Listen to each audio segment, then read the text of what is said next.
Oh, okey.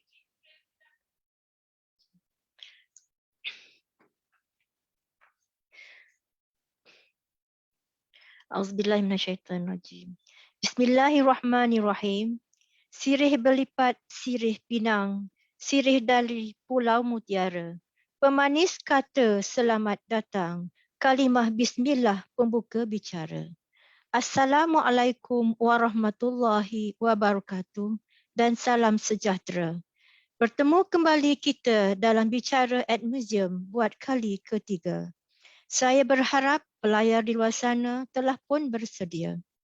Saya Rusidah binti Abdullah selaku moderator bagi program Bicara at Museum, anjuran Museum Tekstil Negara di bawah Jabatan Muzium Malaysia. Kali ini ingin membawa pelayar menerusi alam maya untuk sama-sama menghayati dan menyelami tajuk yang sangat menarik pada kali ini.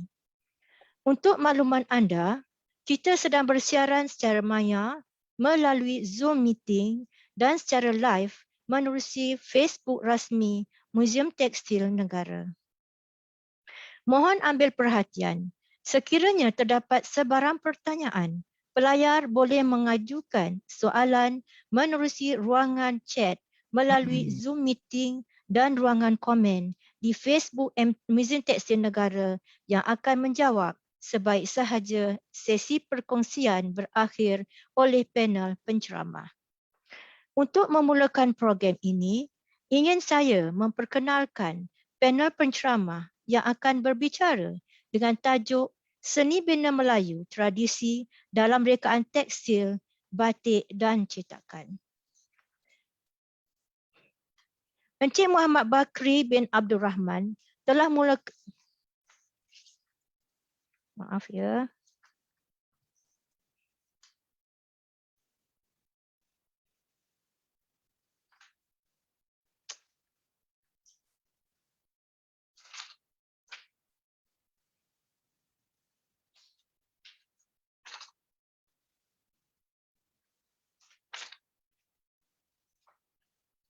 Ada something wrong.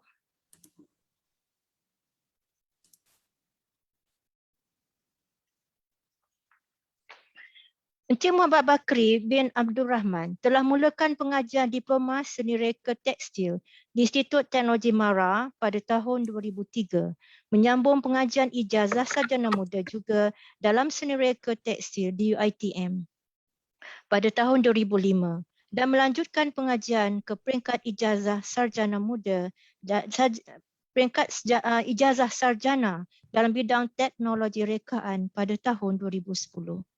Beliau berjinak-jinak dengan UiTM bermula pada tahun 2005 melalui program penyelidikan dan reka corak batik antarabangsa iaitu BIRDA selama 2 tahun.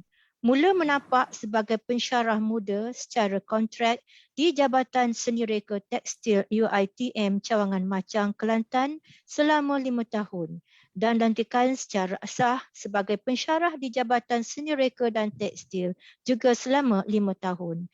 Seterusnya menjawab sebagai pensyarah kanan di Jabatan Seni Reka Tekstil di UiTM Macang, Kelantan bermula pada tahun 2017 sehingga sekarang.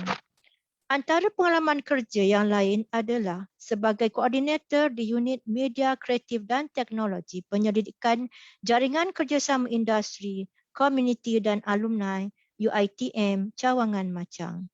Beliau pernah menyandang sebagai Ketua Pusat Pengajian di Fakulti Seni Lukis dan Seni Reka, Ahli Tetap Penasihat Tenun Pahang Diraja, Konsultan dan Ahli Jawatan Kuasa Penyelidikan Pameran di Perbadanan Muzium Negeri Kelantan.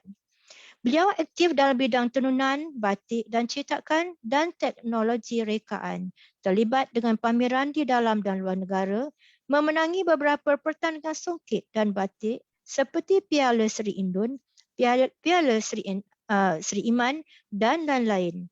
Penulis dan penerbit buku serta berkhidmat bersama masyarakat. Selamat datang Cik Bakri ke program Bicara at Museum. Apa khabar Cik Bakri? Baik, Alhamdulillah. Saya sangat kagum dengan anak muda yang sangat aktif dalam bidang tekstil dan telah sebati dengan beliau. Sebelum menjemput Encik Bakri, Izin dengarkan serangkap pantun dari saya. Terbang di awan burung jentayu, kerana penat gugur ke bumi. Tampillah tuan kami merayu, bersama amanat bekalan kami. Silakan, Cik Bakri. Terima kasih kepada Puan Rashidah Abdullah. Assalamualaikum warahmatullahi taala wabarakatuh. Selamat pagi saya ucapkan kepada semua pendengar dan juga audiens yang bersama-sama dengan pihak museum dan saya pada pagi ini. Alhamdulillah, saya terima kasih dan bersyukur atas jemputan dan undangan daripada pihak museum untuk saya kongsikan sedikit pengalaman dan juga pengetahuan yang saya miliki bersama dengan rakan-rakan seperjuangan dan juga pelajar-pelajar saya, dan saya berterima kasihlah di sini sekali lagi kepada pihak museum atas jemputan ini.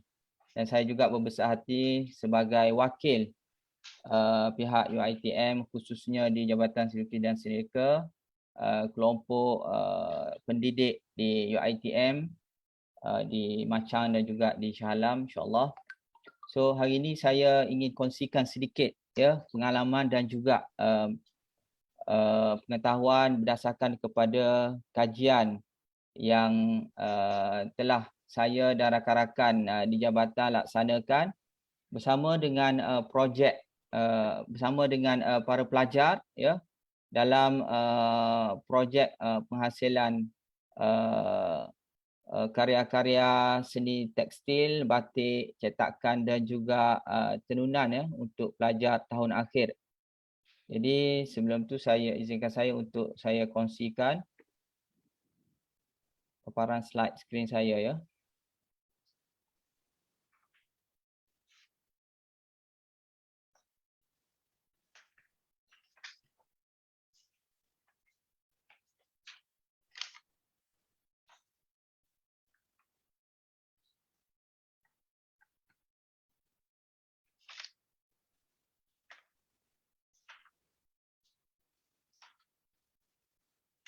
Okey, boleh ya?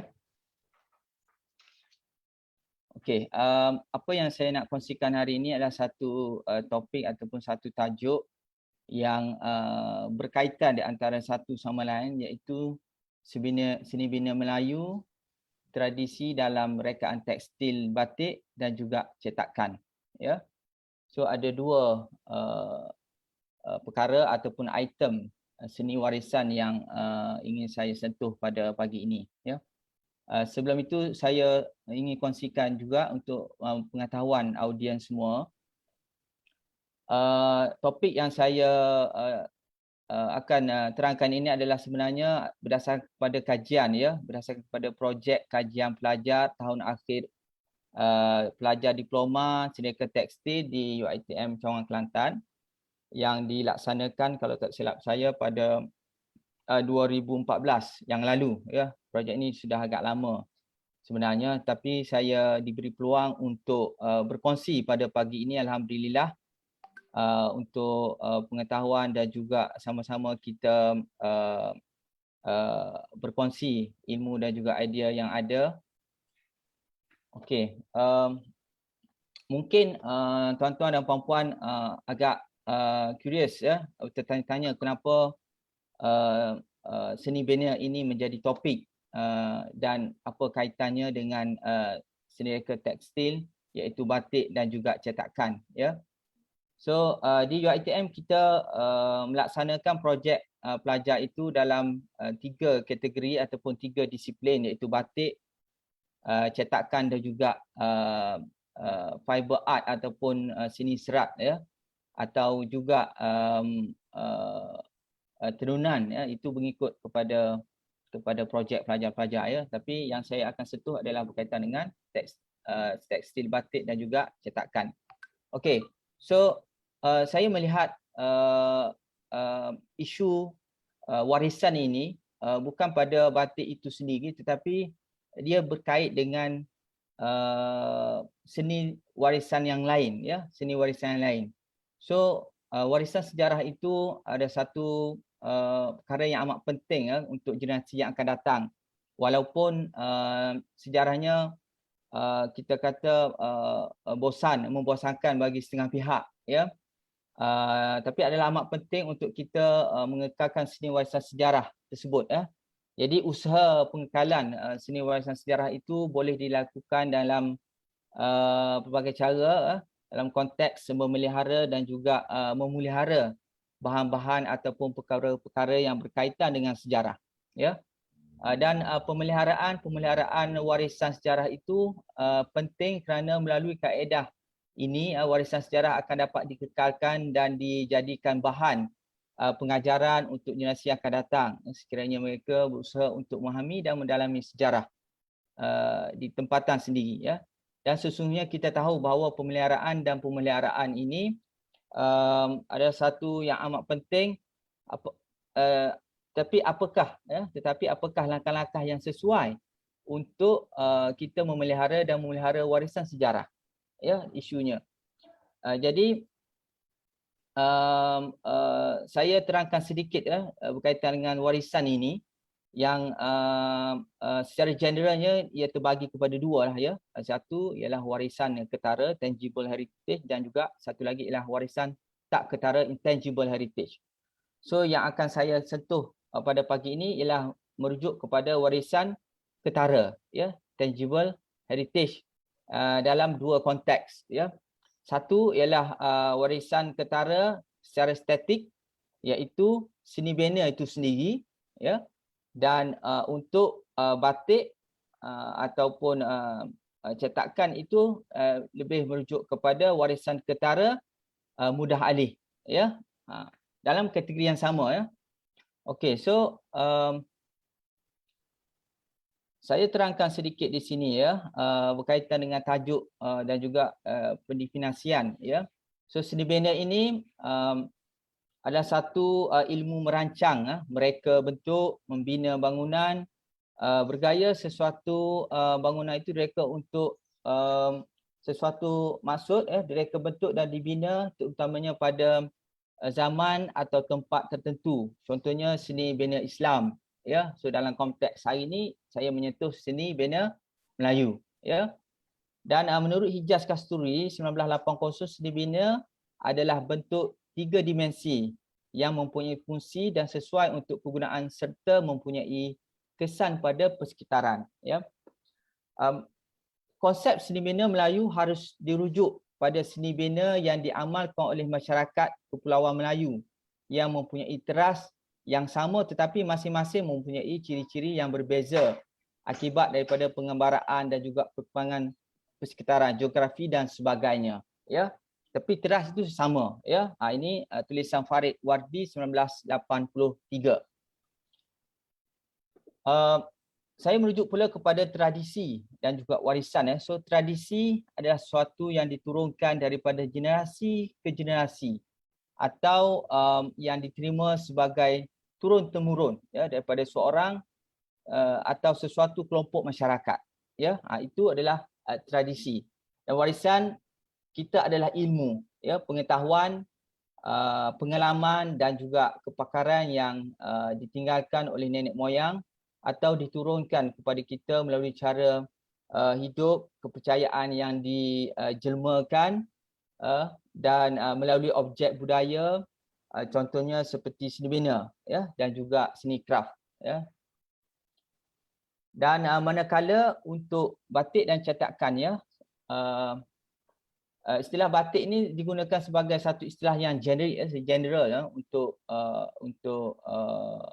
basically untuk Malaysia dan juga Indonesia, ya, pada hari ini, yang merujuk kepada proses pewarnaan kain dengan menggunakan teknik penahanan warna ataupun resist, ya, kita panggil resist, yang meliputi kawasan dengan bahan lilin, ya, sebagai bahan utama untuk mengelakkan bahan warna penyerap ke bahagian lain, ya. Itu secara asasnya pemahaman kepada batik, ya.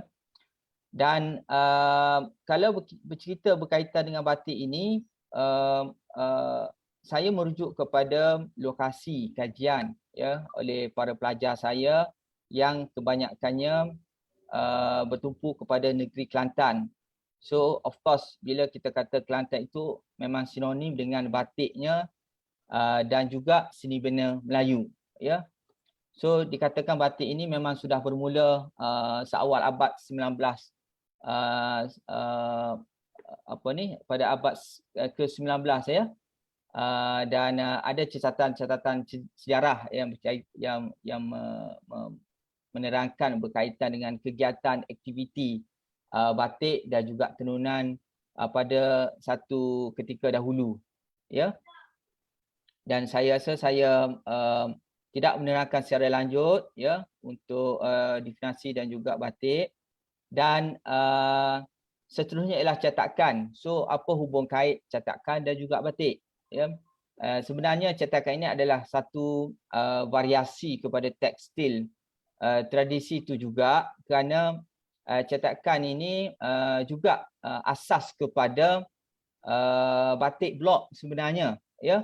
Batik blok kaedah batik blok yang diguna pakai pada satu ketika dahulu oleh masyarakat Kelantan ataupun masyarakat Pantai Timur merupakan adalah satu teknik cetakan sebenarnya, menggunakan pada awalnya menggunakan blok kayu, kemudian beralih kepada yang lebih advance iaitu menggunakan blok logam, tembaga.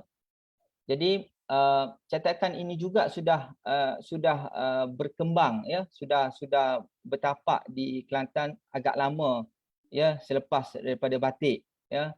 Dan sehingga hari ini pun seni ataupun industri cetakan, ya, yang setengah pihak ataupun setengah orang ramai memanggilnya sebagai batik, ya, tapi sebenarnya itu adalah cetakan. So dia ada dua perbezaan di situ antara batik dan juga cetakan.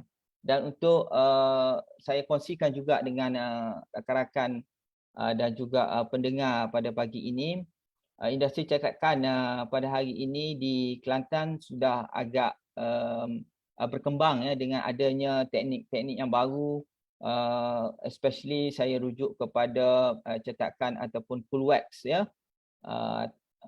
Menggunakan lilin, ya, menggunakan lilin yang cair, ya. So asas kepada cetakan seat screen juga, tapi menggunakan lilin. So memang banyak diperkenalkan ataupun dijalankan di Kelantan pada hari inilah, ya.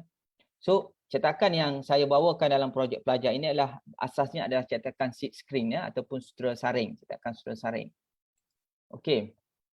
So bila kita bercakap berkaitan dengan seni warisan budaya ini, ia menyentuh kepada kesedaran dan juga pendidikan, ya, untuk pemeliharaan warisan. Jadi apabila berlakunya peredaran zaman, kebanyakan dari bangunan warisan sejarah yang ada di sekeliling kita, yang ada di negeri kita ataupun yang ada di negara kita di mana jua, ya, so bangunan warisan sejarah ini telah dimamah usia, ya, dan tidak lagi digunakan kerana bila kita bercakap berkaitan dengan seni bina Melayu itu, of course dia lebih kepada binaan-binaan yang guna pakai bahan utamanya adalah bahan kayu, ya. Dan bahan kayu ini pada satu keadaan yang tidak terjaga, lama kelamaan akan rosak juga, ya. Tidak seperti mana binaan-binaan kolonial British dan sebagainya yang masih utuh, sekiranya tidak ada apa-apa pencerobohan berlaku, ya, tapi tidak kepada seni bina Melayu, ya. So oleh itu transformasi bangunan warisan sejarah pada abad ke-21 ini adalah menjadi satu keperluan untuk mengekalkan bangunan warisan sejarah supaya tidak terbiar begitu sahaja, dan transformasi boleh dilakukan dalam pelbagai aspek, ya, sebagai contoh transformasi secara digital, ya, pendidikan, pengurusan dan sebagainya. Dan keperluan transformasi bangunan warisan sejarah ini menjadi suatu produk baru yang boleh mendatangkan hasil kepada negara kita, ya. Kita melihat kepada transformasi ini adalah untuk manfaat secara keseluruhannya untuk pelbagai pihak. Contohnya kalau kita lihat industri pelancongan, ya, akan mendapat manfaat yang begitu baik sekali sekiranya tinggalan seni warisan ini dapat dijaga, dapat ditransformasikan, dapat dipelihara dalam pelbagai bentuk. Ya.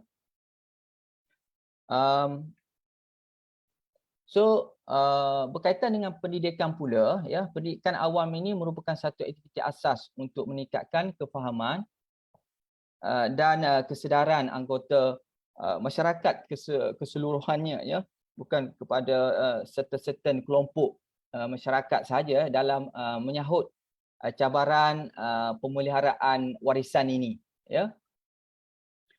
Jadi semua rakyat Malaysia memang bertanggungjawab, ya, maksudnya perlunya ada gandingan kerjasama oleh semua pihak, ya. Tapi apa persoalan asas dan juga cabaran kepada usaha ini, ya. Jadi saya melihat, ya, sejarah ini juga tidak perlulah dijadikan suatu yang membosankan, ya. Kita nak supaya aktiviti pendidikan, aktiviti kesedaran, ya, awareness ini untuk sama-sama memelihara warisan sejarah ini kita laksanakan dalam satu mood yang berbeza, ya. So antara kaedah untuk menjadikan sejarah yang lebih menarik adalah dengan mengadakan lakonan semula, contohnya, ya, seperti filem atau lain-lain, ya, dan usaha pengekalan warisan sejarah boleh kita lakukan dengan memelihara dan memelihara bahan-bahan ataupun perkara-perkara yang berkaitan dengan sejarah. So apa jua yang berkaitan dengan satu-satu sejarah itu sebenarnya ia berkait sangat rapat dan perkara tersebut sangat penting untuk menyokong di antara satu sama lain. Ya, ia tidak berdiri secara individu, ya. Dan saya melihat isu ini kepada apa yang saya laksanakan dengan pelajar-pelajar saya, apa yang saya kerjakan setiap hari sebagai seorang pendidik, ya, dalam bidang tekstil. Jadi saya melihat bidang tekstil itu yang pada asasnya untuk batik dan cetakan itu merupakan satu peluang yang baik untuk saya ataupun untuk kami sama-sama menyokong dalam pemeliharaan warisan ini, ya. Jadi ia memerlukan satu usaha, satu inovasi untuk bagaimana imej ataupun bagaimana item-item yang berkait dengan warisan ini yang saya rujuk kepada seni bina Melayu dapat dijelmakan ataupun dapat ditransformkan ke dalam satu bentuk ataupun dalam satu yang kita panggil satu bentuk visual yang baru, ya. Jadi inovasi ini merupakan satu kaedah mencari jalan untuk menghasilkan produk baru ataupun corak baru ataupun teknik baru, atau dalam erti kata lain penyusunan semula serta pelaksanaan kreatif berasaskan unsur yang sedia ada, ya. Maksud di sini ialah persekitaran kita, dan persekitaran yang saya fokuskan ini adalah kepada persekitaran seni bina Melayu, ya. Jadi berasaskan teori bahawa manusia dan masyarakat sentiasa mempunyai keinginan, ya, untuk berterusan, ya, untuk saling melengkapi sesama mereka supaya boleh membangunkan ke arah sesuatu yang lebih baik daripada apa yang mereka alami, ya.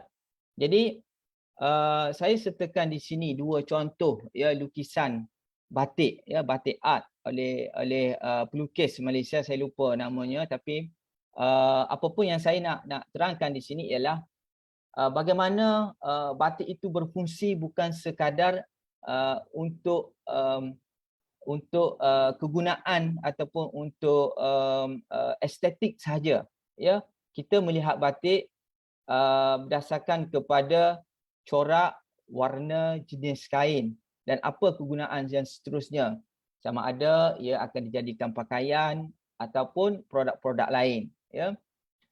Tetapi sedar ataupun tidak, sebenarnya batik juga adalah satu media ataupun medium yang penting, ya, dalam mencatat ataupun merekod sesuatu. So kalau kita tengok kepada lukisan batik ini, kita melihat ini adalah lukisan batik yang dihasilkan menggunakan teknik batik kedua-duanya, ya. Tapi apa yang kita lihat di sini adalah satu gambaran, satu catatan aktiviti masyarakat pada satu ketika dulu, ya.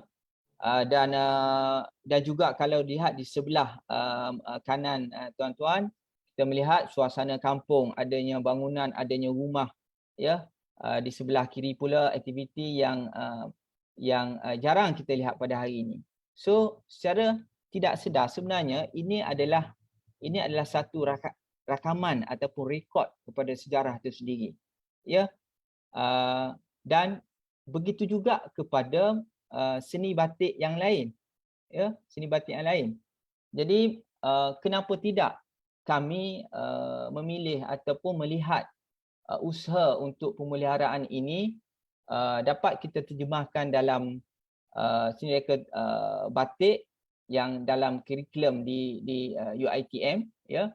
Dan bukan sahaja kepada seni bina Melayu sebenarnya, ya, adalah menjadi satu usaha yang berterusan oleh pihak UiTM khususnya di Fakulti Art and Design itu untuk kita melihat penerusan, ya, aktiviti pemeliharaan warisan ini dapat kita terapkan di dalam kurikulum Art and Design, ya, tidak sahaja di Jabatan Tekstil tapi juga di jabatan-jabatan lain, ya. Bukan tertumpu kepada seni bina sahaja, tetapi dia boleh meliputi kesemua item-item bentuk-bentuk seni warisan. Contohnya kalau kita kata seni warisan tangible dalam bentuk songket, ya, dalam bentuk kraft anyaman tikar, ukiran tembaga dan sebagainya. Kesemua itu sebenarnya adalah satu warisan, satu item yang boleh dan possible untuk dijadikan sebagai idea asas, ya, idea utama kepada penghasilan sesuatu karya ataupun sesuatu rekaan batik, ya. Jadi di sinilah bermulanya usaha kami untuk melihat seni bina ini satu pilihan subjek kajian.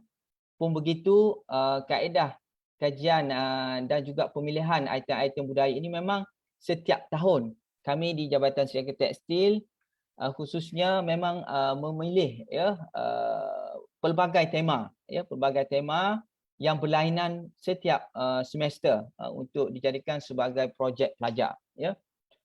So dalam usaha ini kita pergi kepada step ataupun kaedah-kaedah kajian, ya, kajian yang bertahap dan ia mengambil masa lebih kurang setahun kepada penghasilan daripada kajian sehinggalah kepada penghasilan projek tahun akhir pelajar, ya.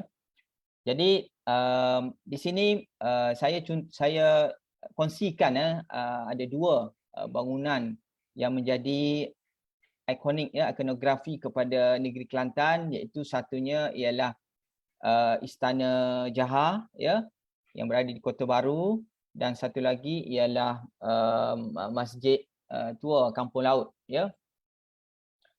Jadi dalam kajian ini proses mengenal pasti, melihat, ya, dan juga memahami, ya, unsur-unsur dan juga elemen seni, ya, unsur-unsur seni dan juga elemen-elemen seni yang ada pada setiap bahagian, setiap sudut pandang sesuatu subjek, ya. Ini adalah perkara penting kerana maklumat-maklumat tadi akan dikaji dalam bentuk lakaran menggunakan media yang pelbagai, teknik yang pelbagai dan juga medium yang pelbagai bagi mendatangkan ataupun bagi menghasilkan satu-satu idea, cetusan idea, ya. Ia tidak dilihat diambil sembrono sahaja tapi melalui satu lakaran kajian yang panjang, mengambil masa lebih kurang dalam satu semester, ya, untuk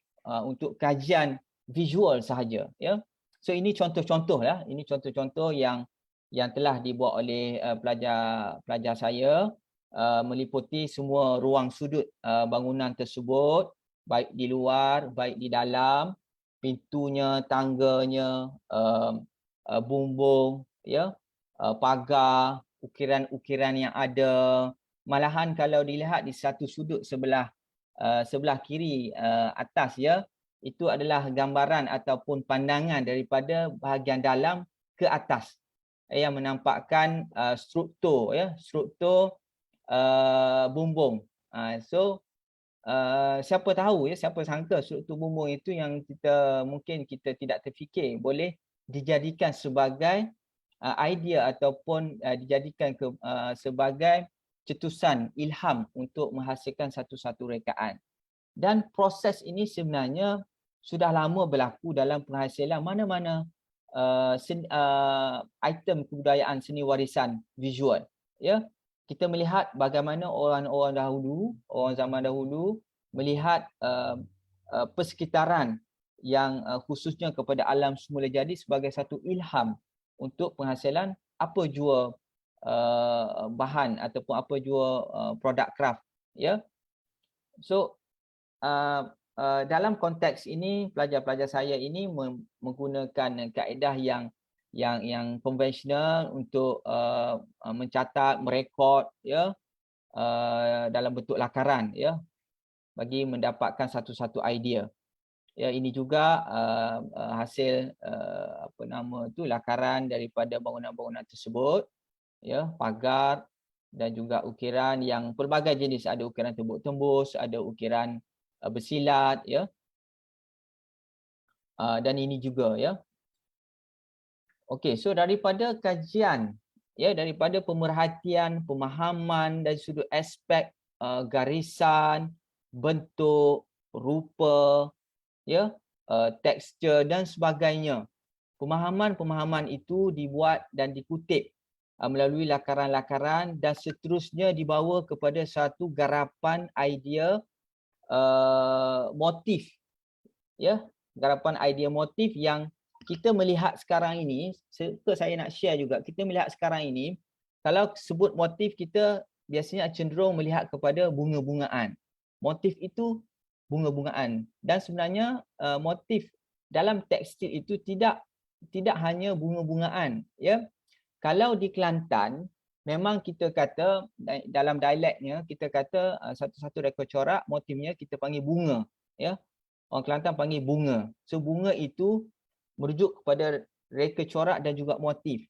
Tetapi sebenarnya ia bukan sahaja merujuk kepada subjek bunga yang menjadi penyeri kepada satu-satu reka corak, tapi dia merujuk juga kepada motif-motif yang lain.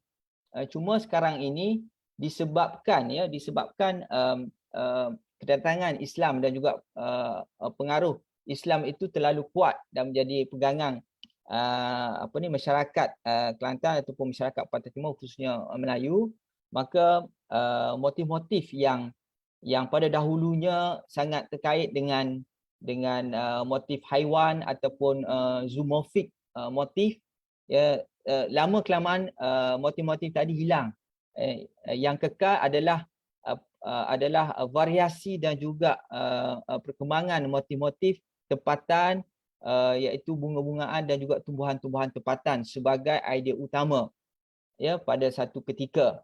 Jadi pada hari ini saya rasa tidak salah dan tidak janggal kalau diperkenalkan motif-motif baru yang tidak hanya berupa kepada bunga-bungaan, ya, tetapi kepada bentuk motif yang lebih universe, ya, kepada bentuk motif yang lebih mungkin kita kata menepati cita rasa pada hari ini, ya. So dalam konteks inilah maka idea seni bina itu dibawa dan digarapkan dalam pelbagai reka corak batik dan juga cetakan. So di sini ada saya tunjukkan contoh, ya, idea-idea asas, ya. Bukan sahaja bentuk bangunan itu, tetapi ada bahagian bumbungnya, ada bahagian pagarnya juga, ya, diambil sebagai idea motif, ya. So di sini ini adalah antara idea lah ya. Ini adalah antara idea pelajar saya dalam mereka bentuk idea printing ya. Ini adalah printing sebenarnya. Dan ini juga ya. Dan idea-idea ini diterjemahkan mengikut pemahaman ya, mengikut idea masing-masing ya. Kami di pihak pensyarah memberi bimbingan dan juga tunjuk ajar serta rundingan ya secara berterusan berkaitan dengan aspek teknikal motif itu sendiri, teknikal warna, bagaimana untuk membuat satu hasilan ya reka corak itu, adanya penegasan ya, adanya keharmonian dan sebagainya. Ya. Ini semua adalah garapan idea pelajar-pelajar saya yang dihasilkan dalam bentuk lukisan ya, lukisan on paper menggunakan poster color ya. Okey. Dan ini beberapa contoh yang saya ingin kongsikan ya, contoh idea yang siap lah ya, yang dikatakan idea complete idea. Dan penghasilan idea reka corak ini memanglah kalau dilihat dari segi susun atur dan ideanya itu mungkin ada ketidaksesuaian dengan satu-satu tujuan ataupun maksud produk yang akan dihasilkan ya. Ini hanyalah idea ataupun garapan cetusan daripada pelajar mengikut kajian ya, adalah asas kepada bagaimana seni bina itu dapat diilhamkan menjadi satu motif, menjadi satu catatan visual dalam lebaran kain ya. Jadi untuk detail ataupun untuk kegunaan bentuk-bentuk produk itu perlulah kepada satu kajian yang lebih mendalam ya, kajian yang lebih detail lagi. Jika contohnya kalau katalah untuk dihasilkan pakaian ya, sama ada lelaki ataupun wanita, memanglah rekaan ini tidak sesuai ya, tapi perlu kepada teknikal untuk mengecilkan motif-motif mengasingkan ya, memilih kesesuaian, memikirkan dari segi saiz, kesesuaian saiz setiap bahagian motif tersebut ya, warna dan sebagainya ya. Tapi lebaran ini adalah bersifat kepada batik art sebenarnya yang dihasilkan dalam bentuk lem fabrik ya. Begitu juga yang sebelah kiri ya. Dan ada lagi, ini kalau tuan-tuan dan puan-puan ingat yang saya tunjukkan lakaran kajian sebelum ini, bagaimana cetusan idea ya, cetusan idea yang diilhamkan daripada pandangan bawah ya, bumbung masjid tua Kampung Laut ya. Inilah hasilnya. Ya, inilah hasilnya. Begitu juga ya dengan tangga naik ke bahagian balai. Juga boleh dijadikan sebagai idea motif ya. So agak menarik di sini. Ini saya tunjukkan lagi ya. Ini semua adalah idea-idea yang dibuat dan idea ini sebenarnya akan dihasilkan dalam beberapa idea pilihan ya. Dan hasilnya final itu akan dipilih oleh pensyarah ya, untuk dijadikan sebagai final. Contohnya yang ini jadikan sebagai idea final ya, idea final untuk cetakan. Baik, selesai daripada cetusan idea tadi ya, garapan dan juga penghasilan rekaan yang berasaskan batik dan juga cetakan, barulah idea-idea tersebut akan dibawa ke bengkel untuk dihasilkan dalam bentuk produk pada semester yang berikutnya. ya. Dan inilah hasil bentuk ataupun produk siap, ya, lem fabric, ya, lem fabric. Perlu diingat ini adalah lem fabric, asas kepada idea bagaimana sinibenia itu boleh dijadikan sebagai cetusan idea, dan secara tidak langsung ia adalah satu catatan visual pada satu-satu fabrik, ya. Kita melihat bagaimana ini saya buat comparison, ya, perbandingan bagaimana seni ukiran dahulu ditransform ataupun dijadikan inspirasi dalam penggayaan motif dalam songket, ya. Dalam ukiran Melayu adanya awan larat, so di dalam songket juga ada motif awan larat. So di sinilah sebenarnya proses transformasi, proses penggabungan warisan budaya itu memang sudah berlaku daripada dulu lagi. So kenapa perkara tersebut tidak berlaku sekarang, ya? Apa yang dilakukan sekarang ini mungkin akan menjadi satu catatan sejarah untuk setahun, untuk 20 tahun, untuk 30 tahun ataupun 40 tahun akan datang, ya. Jadi di sinilah saya melihat pentingnya usaha, dan diharaplah apa yang dihasilkan ini boleh memberi impak kepada masyarakat, ya, kepada seni warisan budaya tempatan kita sendiri, ya. Saya teruskan perkongsian. Ini juga adalah batik, ya. Dan kalau tuan-tuan perasan, ya, bagaimana idea ini digarakkan dalam struktur sarung sebenarnya, ya. Kalau dilihat adanya bahagian kepala kain, adanya apik kain, adanya bahagian badan kain, ya. Tapi disebabkan production ini adalah untuk lem fabric dan cara presentationnya secara menegak, maka rumah-rumah ataupun bentuk-bentuk, ya, rumah itu disusun atur secara satu hala saja, ya. Satu hala saja. Jadi ia memerlukan satu gaya paparan ataupun pameran yang sesuai dengan bentuk ataupun rekaan motif itu sendiri. Saya teruskan, ya. Ini adalah Istana Jaha. Kalau tengok sebelah kiri, ya, ini adalah Istana Jaha Kota Baru. Bagaimana pelajar ini melihat pagar, ya, pagar istana itu satu unsur elemen yang tidak kurang pentingnya. Dan di dalam songket, ya, penghasilan songket Melayu juga ada elemen pagar istana. Kalau tuan-tuan perasan, ya, pagar istana, tapi tidak ada dalam batik, ya. So di sinilah sebenarnya batik dan cetakan ini sebenarnya adalah satu kanvas, ya. Saya ibaratkan sebagai satu kanvas, ya.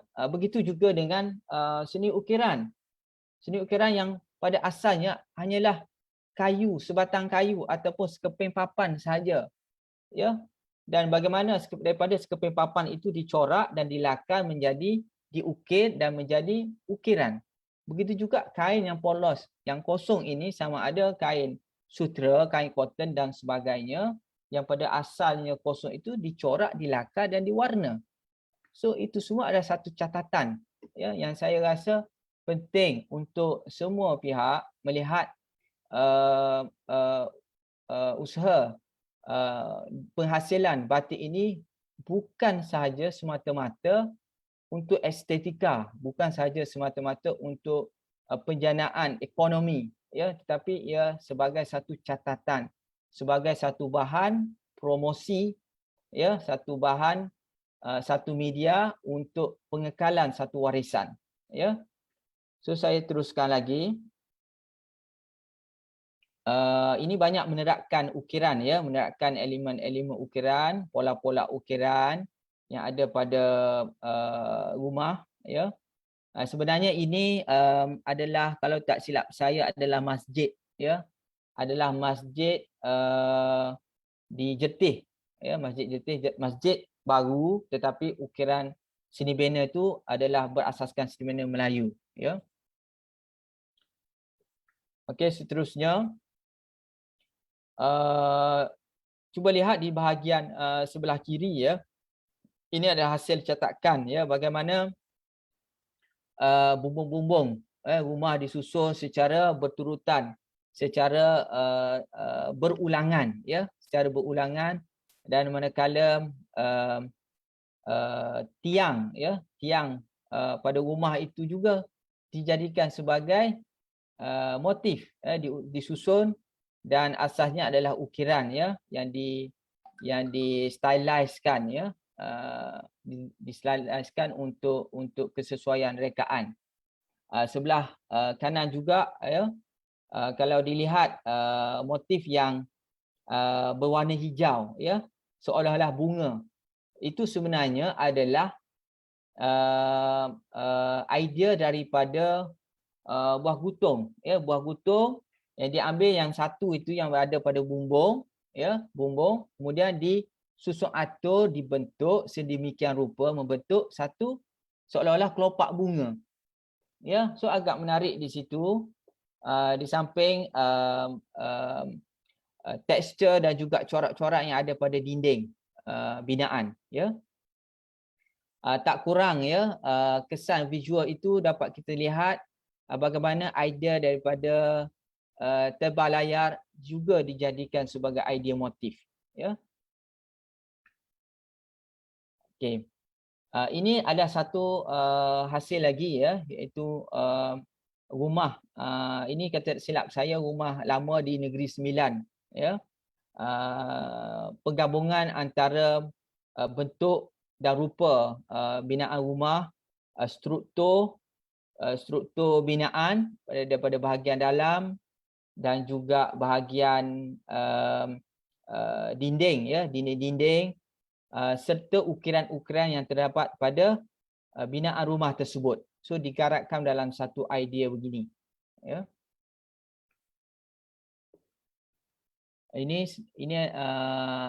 Ini adalah binaan masjid juga ya, binaan masjid, dan seterusnya ini sebenarnya adalah binaan rumah di Melaka sebenarnya ya.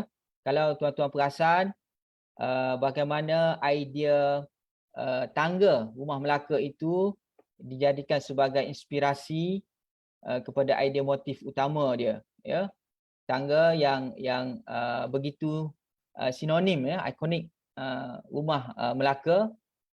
So kalau kita lihat secara keseluruhan ya, kita tahu bahawa satu rakaman, satu catatan yang penting di sini berkaitan dengan rumah Melaka sudah tersedia ya. Bagaimana idea-idea tadi disusun atur ya, mengikut kesesuaian, mengikut ilham rasa pelajar tersebut, dan benda ini akan jadi satu canvas, satu lukisan yang akan menceritakan berkaitan dengan satu sejarah ya. Saya teruskan lagi. Ini juga ya antara yang hasil koleksi pelajar saya yang terbaiklah saya kira ya, bagaimana penyusunan bentuk-bentuk rumah ya dalam pelbagai saiz ya, untuk penegasan ya dalam prinsipal seni dan seterusnya. Kalau lihat sebelah kanan tuan-tuan, bentuk separuh bulat itu sebenarnya bahagian ukiran di atas pintu rumah ya, di atas pintu rumah ya, ukiran tembus-tembus di atas pintu rumah. So bagaimana penyusunan secara cubism, bentuk-bentuk asas dalam satu-satu panel ukiran itu disusun atur ya secara berselang-seli.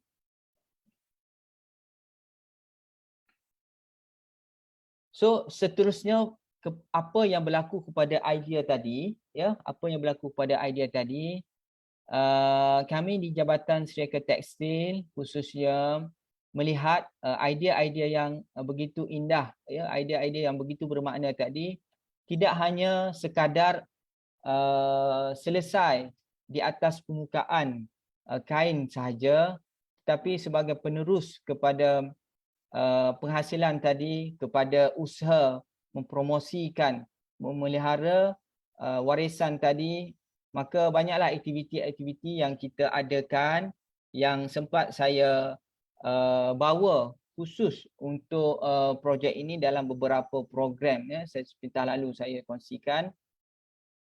Contohnya program utama yang kita laksanakan di Museum Tekstil ya pada 2014, sebaik saja projek ini selesai, pameran ini berlangsung lebih kurang dalam 2 minggu ya, 2 minggu lebih di Galeri Saindra ya pada ketika itu, dan alhamdulillah sambutan agak memberangsangkan makluman daripada pihak museum sendiri ya. Dan ini adalah hasil-hasil yang tuan-tuan dah telah melihat ya. Bagaimana rekaan ini boleh menjadi inspirasi, bagaimana rekaan ini boleh menjadi satu pencetus kepada rekaan-rekaan tempatan. Saya melihat item-item ini sebenarnya begitu sinonim, begitu kukuh ya, sebagai ikonografi kepada satu-satu daerah, kepada satu-satu negeri. Contohnya kalau kita lihat di Kelantan ya, kita kata seni bina rumah Melayu tradisi banyak, ada lagi di setengah-setengah tempat di bahagian Kota Baru ya, di bahagian Tumpat. Jadi kenapa tidak ya, idea-idea ini dipelihara dalam satu bentuk dan ia akan menjadi satu ikon kepada batik tempatan ya. Tak kurang juga kalau kita lihat contohnya kalau di Georgetown, kita lihat di Bandar Bersejarah Melaka adanya binaan-binaan ataupun monumen lama. Itu juga ya tidak mustahil untuk dijadikan sebagai idea ya. Saya tidak mengatakan bahawa seni bina Melayu itu sahaja, tapi kesemua item warisan yang ada itu adalah tidak mustahil untuk dijadikan garapan idea motif untuk tekstil batik dan juga cetakan ya, khususnya batik lah di sini ya.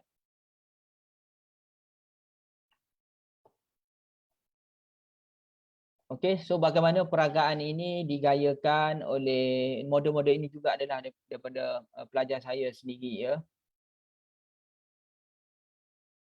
Dan saya juga berkesempatan membawa hasil karya pelajar ini ke satu pameran kerjasama dengan UKM di bawah ATMA ya, di Kuala Lumpur pada 2013 ya. Dan pameran ini tidak mengkhususkan kepada seni bina sahaja, tetapi pelbagai item seni budaya ya. Kalau lihat dekat situ adanya ukiran, adanya puak kumbu ya, adanya barangan logam dan sebagainya. Dan saya juga mencuba membawa kepada satu pertandingan inovasi ya bersama pelajar saya. Saya meminta untuk mereka menyertai satu pameran yang dianjurkan oleh pihak UiTM pada 2015, dan alhamdulillah daripada pertandingan tersebut pelajar ini mendapat peringkat silver ya. Dan seterusnya kami juga di jabatan berkesempatan ya apabila menyertai dan juga mendapat jemputan daripada pihak penganjur ke Asian Traditional Textile Symposium pada tahun yang sama 2015 yang dilaksanakan di Thailand ya, dalam bentuk dua persembahan. Satu kita buat pameran ya, dan juga satu lagi kita berkesempatan untuk mementaskan ya peragaan hasil-hasil karya pelajar tadi di pentas yang saya rasa cukup memberi makna kepada pihak jabatan khususnya.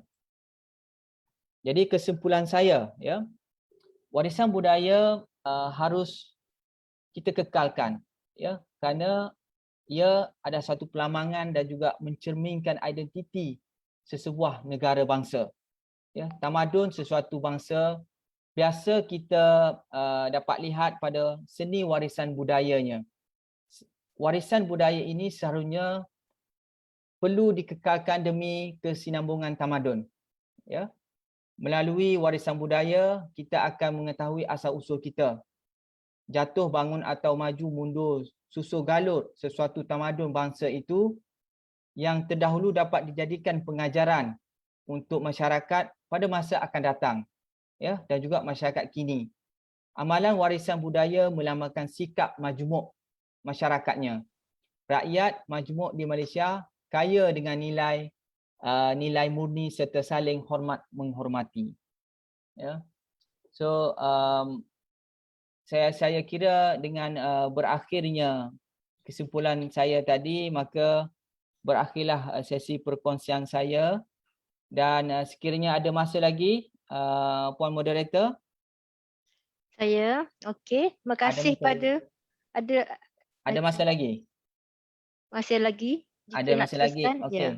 Ada masa lagi, saya sebelum Q&A lah saya rasa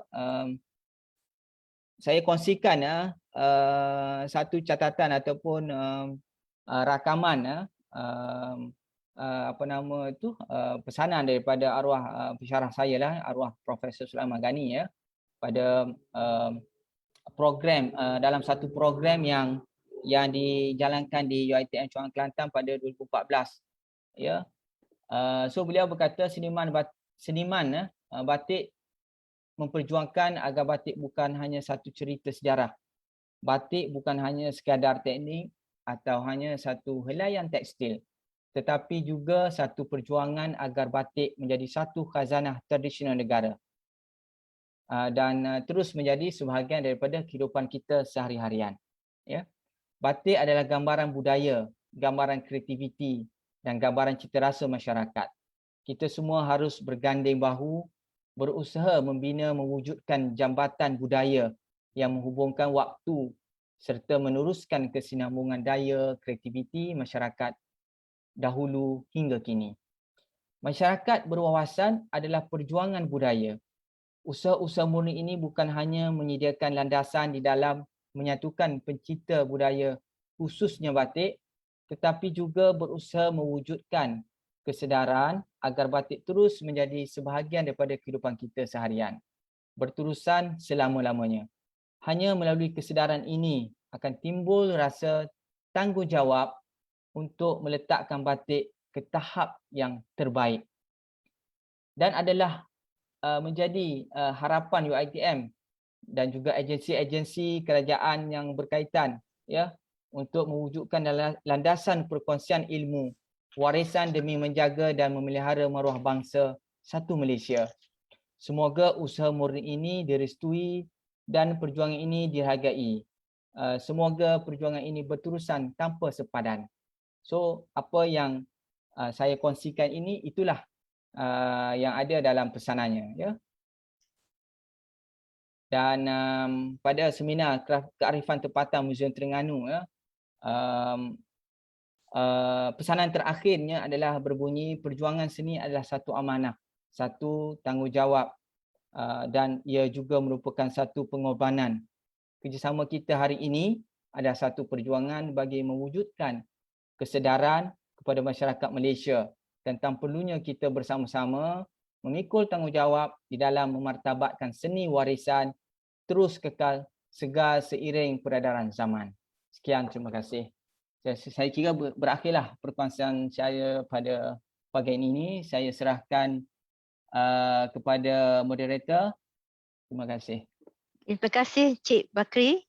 Okey, dapatlah saya disimpulkan di sini bahawa motif bukan sahaja hanya kepada flora dan fauna, malah seni bina juga boleh dijadikan sebagai motif dan dikecorak pada batik, citakan dan tenunan.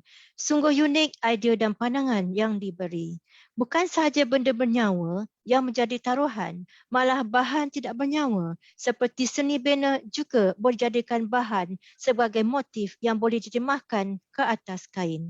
Biarpun kain tidak bernyawa, namun pandangan mata sudah cukup memahami dan amat bermakna buat mereka atau pencinta seni.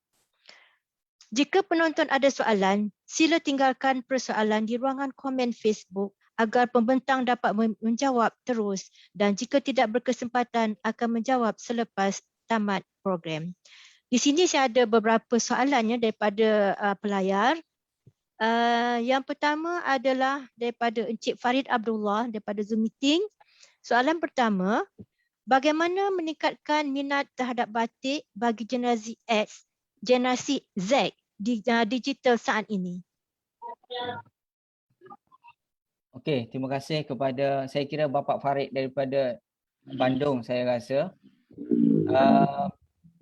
Pada pandangan saya ya, pada pandangan saya batik itu akan insya-Allah akan terus ya, tetapi bagaimana untuk meningkatkan minat ataupun kecintaan khalayak muda ataupun generasi-generasi muda ini untuk lebih mencintai batik.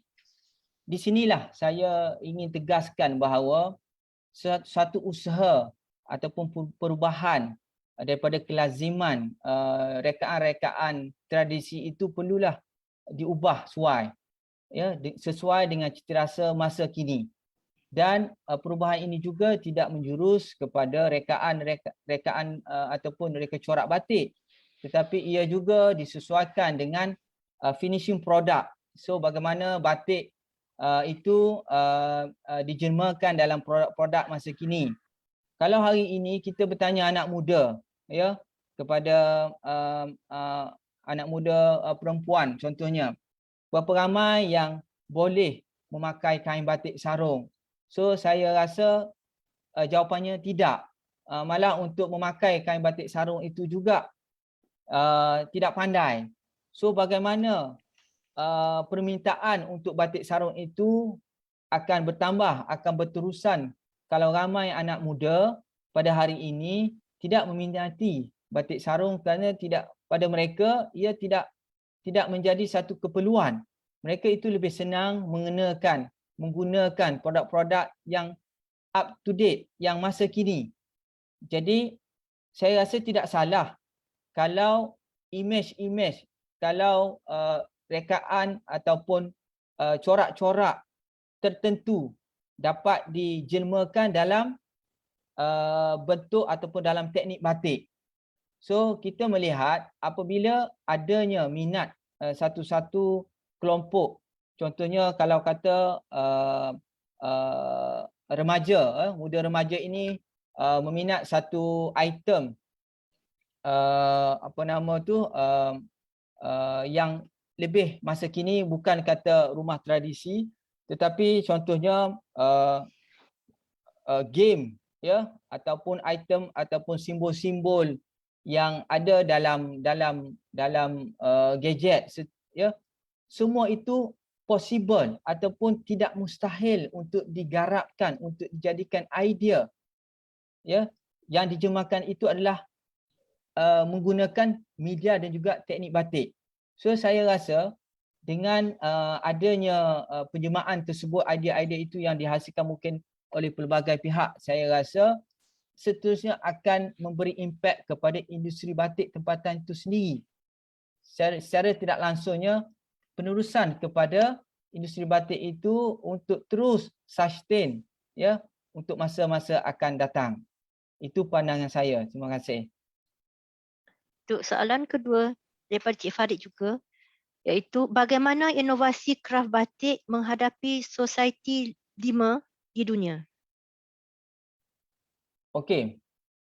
Saya melihat ya, untuk pergi ke peringkat yang lebih tinggi ya, kita memanglah di negara kita kata permintaan itu ada, tapi belum cukup lagi memberangsangkan, dan dia lebih bersifat bermusim ya, dan kepada golongan-golongan tertentu ataupun kelompok-kelompok tertentu sahaja ya. Tetapi untuk pergi ke peringkat yang lebih global atau lebih jauh, untuk bagaimana batik tempatan kita ini diterima ya, haruslah difikirkan, haruslah dilihat kepada segala aspek penghasilan.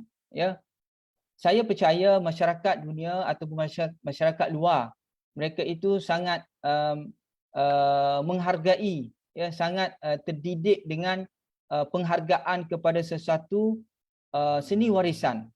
So bagaimana seni warisan itu dapat kita promote keluar, perlulah diambil kira dari segi penghasilannya, ya, rekaannya, serta kesesuaian desain-desain yang ada, ya. Saya mengambil contoh, ya, bagaimana masyarakat dunia melihat penghasilan batik yang banyak dihasilkan pada masa kini, mungkin kita kata tidak mesra alam, ya. So pada mereka, apa jua penghasilan produk, apa jua yang berkaitan dengan faktor kemusnahan alam, ya, mereka itu akan memboikot. Jadi seharusnya kita melihat peluang ataupun memikirkan bagaimana untuk lebih kepada penghasilan batik itu lebih yang mesra alam, ya. Mungkin kita kata kita menghadapi masalah ataupun kekangan dari segi bahan ataupun material, sama ada color dan sebagainya yang banyak memberi kesan kepada alam sekitar, ya. Jadi di sinilah sebenarnya usaha yang lebih giat lagi perlu dilaksanakan mungkin oleh pihak ataupun mereka yang lebih pakar berkaitan dengan bahan ini, ya. Tidak mungkin penggiat ataupun pengamal seni, pengusaha itu mungkin terhad dari segi usahanya. So ia perlu gandengan kerjasama daripada semua pihak, mungkin daripada bahagian ataupun kepakaran daripada sains dan teknologi itu sendiri untuk melihat apakah peluang-peluang dan juga bentuk-bentuk kajian yang sesuai dilaksanakan bagi memastikan produk tempatan kita itu betul-betul menepati kehendak dan tidak menjadi penghalang kepada untuk lebih tersebar luas di luar, ya. Jadi saya rasa itulah perlunya kerjasama oleh semua pihak secara berterusan, dan saya rasa isu ini sudah lama diperkatakan, ya. Sudah lama diutarakan. Cuma saya rasa tahap pelaksanaan itu masih lagi agak kurang. Pun begitu, ada usaha-usaha setengah pihak ataupun pengusaha ataupun pengamal yang mempromosikan balik, ya. Kalau dulu kita kata batik pelangi ataupun apa nama itu, kain pelangi, ya. So sekarang ini ada pengusaha-pengusaha yang menghasilkan kain pelangi yang tidak menggunakan bahan pewarna chemical tetapi menggunakan bahan alam semula jadi, dan produk itu memang diterima pakai ataupun memang diterima oleh masyarakat luar dan digemari kerana dikatakan produk mesra alam, ya. So saya rasa itulah perlu difikirkan, dan di pihak kami di UiTM juga kita banyak apa nama tu mengusahakan dari segi R&D design sebenarnya, ya. Tapi agak terbatas untuk kami melaksanakan kajian-kajian yang bersifat chemical, yang bersifat sains, ya. Mungkin ada pihak-pihak lain yang boleh meneruskan ataupun boleh bekerjasama dengan pihak kraftangan contohnya, ya, ataupun terus kepada pengusaha-pengusaha melihat senario apa yang berlaku. Saya rasa itu saja pandangan saya. Terima kasih. Ini ada pandangan sama juga daripada Nur Hafiza Ghazali. Nyatakan bahawa motif pada masa dahulu bersumberkan kepada alam, di mana motif yang dihasilkan lebih cenderung kepada keadaan persekitaran, iaitu flora dan fauna. Daripada sumber itu terhasilnya reka corak. Okay, soalan berikutnya daripada Rizwan Ishak. Selain daripada kaedah direct translate daripada bangunan tradisi kepada batik, bagaimana pula proses pengekalan falsafah dan adab supaya motif bangunan pada batik dapat bersifat warisan sepanjang zaman? Okey, terima kasih kepada saudara yang bertanya, ya. So dalam konteks garapan idea untuk projek pelajar saya ini, terus terang saya katakan bahawa dalam penghasilan karya untuk idea yang dihasilkan ataupun yang diambil daripada Seni Melayu itu adalah tidak menekankan kepada apa ataupun filosofi yang terdapat pada seni bina itu sendiri, ya.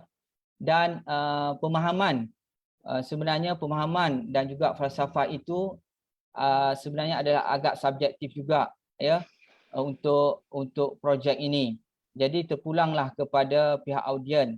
Cuma secara asas seni visual yang dapat kita lihat pada setiap hasilan karya itu, sedaya mungkin, ya, sedaya mungkin pihak kami di peringkat Jabatan Pensyarahan Mengajar untuk cuba mengekalkan, ya, bentuk dan juga ciri-ciri asas, ya. Kita tidak mengubah